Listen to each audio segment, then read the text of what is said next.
We're now joined by former NHL scout Dave Starman. And Dave, let's go back to Gerard Gallant's post-game comments about Igor Shesterkin getting hit by the Lightning. How legitimate a gripe does Gallant have?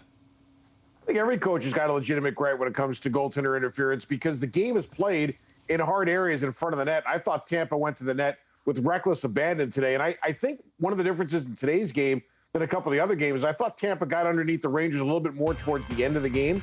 And in the first couple of games, I don't think Tampa did a really good job being a presence in hard areas. I think today that was much more a point of emphasis for them to either try to take away Shesterkin's eyes, which I don't think they did a great job of, but I think getting to the paint on the rush, they did a much better job of. I think Gallant's got a gripe, but I also think that this is just part of the game that Shesterkin as a young goalie has got to deal with. Rangers were in control of this one with a 2-goal lead. How did this one get away from the Blue Shirts?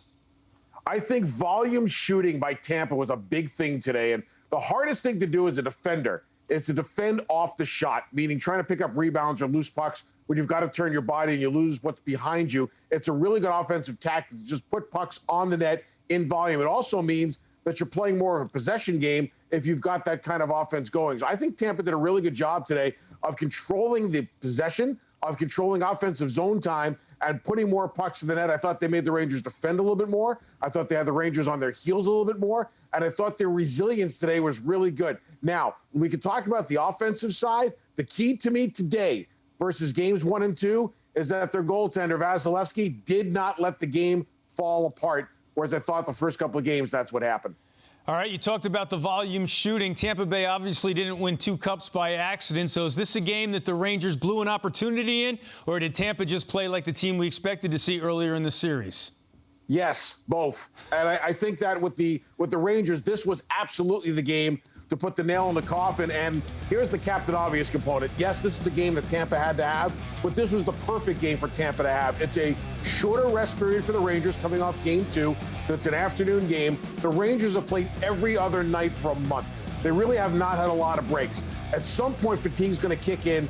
Tampa's better rested, and then Tampa today kind of got it together. So this was a very proud team with experience at home that had a chance to assert their dominance. And the Rangers, to me, looked like they wilted just a bit as this game went on. The fatigue factor, I think, caught up to them just a little. First game on the road in this series.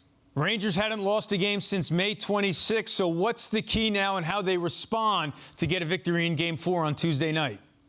I think they did a lot of pretty good things today in terms of the way they went to the net. I think they were physical. Tampa was also very physical. For me, to the Rangers, it's a matter of continuing the physical onslaught to try to even this fatigue score that's going on. The Rangers are a battered team right now. They took a lot of hits today. I think for them, it's a matter of, once again, getting pucks to the front of the net and taking the eyes of Vasilevsky away. It's been a high blocker fest in terms of the goals that they've scored, but I think they've done a really good job at getting in front of Vasilevsky and really wearing down Tampa's defense. To me, it's been a line of scrimmage kind of series that the Rangers have had the advantage in. I think more of that in Game 4 like they did in Games 1 and 2 really well. All right, quickly now, let's continue to look ahead to Game 4. You mentioned that the Rangers are a bit fatigued. So who do you think has the momentum and the advantage now, and who's going to win Game 4?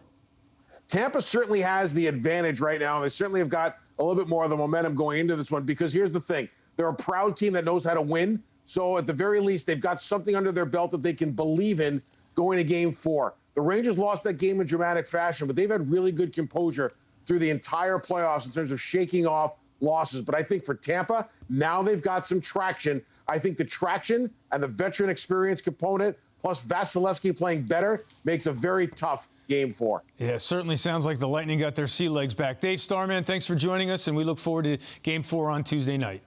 Always a pleasure, Eben.